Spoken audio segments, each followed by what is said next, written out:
Hi everyone, welcome to my channel. Thank you मो video देखिबा पाई।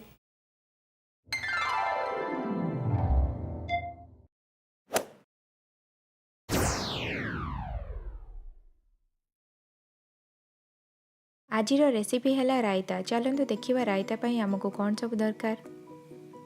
गोटे कप बसा दही, चूना कटा होइतिबा काकुड़ी किछि, चूना कटा होइतिबा टमाटो किछि, चूना कटा होइतिबा पियाज किछि, चूना कटा होइतिबा कंचा लंका किछि, चूना कटा होइतिबा धनिया पत्र किछि, स्वाद अनुसार लूण, अल्प टिके पानी, अल्प किछि लंका गुंड आ अल्प किछि गोलमरिच गुंड। आमे गोटे पात्र रे बसा दही नहीं जिबा, ताको भल भाबे फेंटी देबा।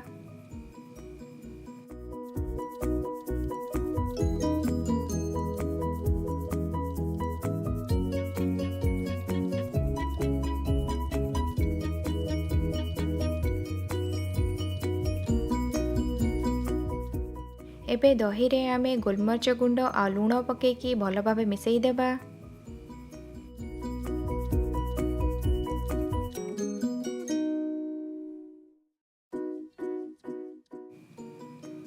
अल्प किछि पानी पकेकी ताको आमे भल भाबे मिसई देबा।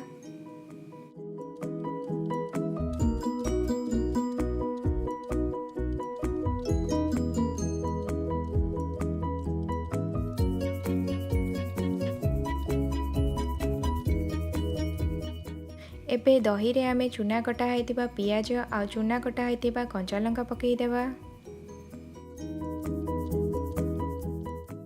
एबे चूना कटा होइतिबा टमाटो पकेई देबा।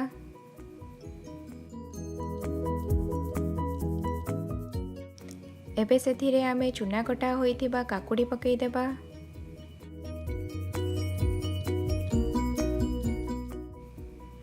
एबे शेषरे चूना कटा होइतिबा धनिया पत्र पकेई देबा आ सबु जिनस को भल भाबे मिसई देबा। एबे रायता रे आमे लंका गुंड टिके छिंची देबा। एबे प्रस्तुत हो गला आम रायता। जदि आपण मानको मो रेसिपी पसंद लागुची ताहले प्लीज लाइक करंतु, तळे थिबा कमेंट सेक्शन में कमेंट करंतु, शेयर करंतु। आगो को एमती बहुत सारा रेसिपी वीडियो देखिबा पई मो चैनल को सब्सक्राइब करंतु। पुणी देखा हबो आ गोटे वीडियो रे।